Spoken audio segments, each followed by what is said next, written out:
Hi guys, in this section of the video we are just going to discuss some of the basic mathematical concepts that might be useful for you to understand thermodynamics a little bit better.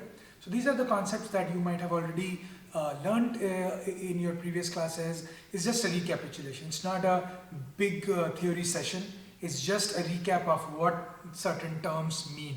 Okay, so the first one is a complete differential. So let's suppose you have a function of v. V is a function which is dependent on the other two variables, which is the temperature and the pressure.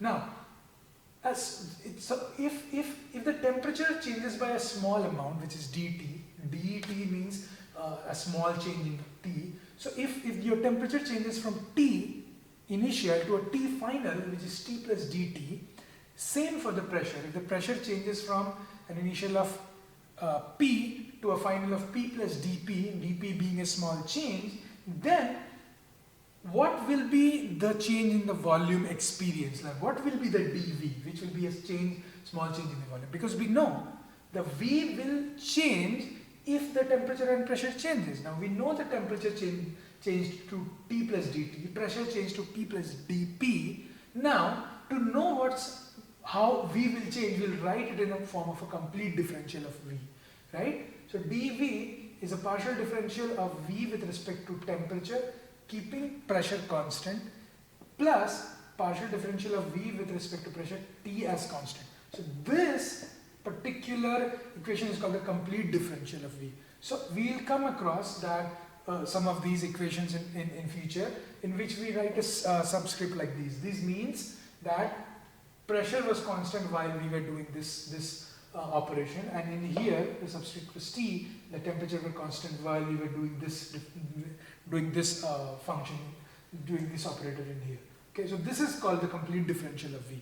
Now, if there was a third variable, say n, so we would have added another in which we would have said that del V by del n at constant pressure and temperature would have been added in here. And in here, things would have changed like this. So del V by del T at constant pressure and n. In here, constant temperature and n. And the third term would come here, which would give us del V by del n at constant pressure and temperature. Okay. So this is known as the complete differential of V. We also know what chain rule is, right? We have studies in calculus 1, the chain rule, which is dy by dt, which is like if you have a function and you want to differentiate that function with respect to t, it's the same as differentiating that function with respect to x and then differentiating x with respect to t, right? So this is a simple chain rule right from calculus 1. Okay, now let's come to this concept of perfect or exact differentials. You might have heard this before, you might have not. It's not a big deal. Just for example, like we took here the V example, we're taking a W in which W is a function which is dependent on the variables x, y and z. Okay, so we write the complete differential similar to this in here, in which we write del W by del x at constant y and z, and the same for the other two variables. Now, when will a function become the perfect or the exact differential? When this follows these three steps. Now, if we do a double differential of w with respect to dx and del x and del y, if this is equal to the double differential with the del 2w by del x, del y del x, you see the order has changed. So del x, del y, the order has changed. Del y, del x. Now, these two are different operations, right? These two are not necessarily same. They are not same. But if they become same, this function, similar to that, we do a double differential with this, and then we do a double differential with this, and all these three becomes same, then we say that dW is a perfect differential. Now, you might be thinking, why do we need to know about all these perfect or exact differentials in chemistry?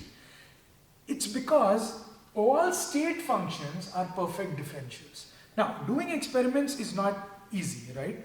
Now, mathematics on the other hand can be done easily, fairly simply. You can just pull out a paper and you can get the exact and the perfect differentials in here.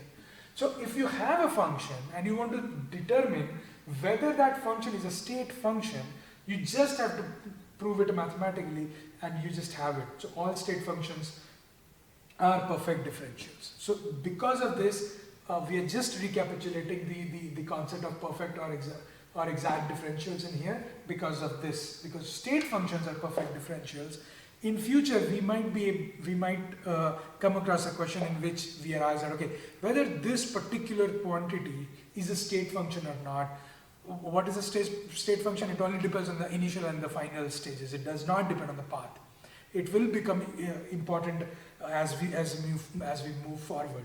So just using mathematics, we can prove whether that function is a state function or not, using the concept of perfect differentials.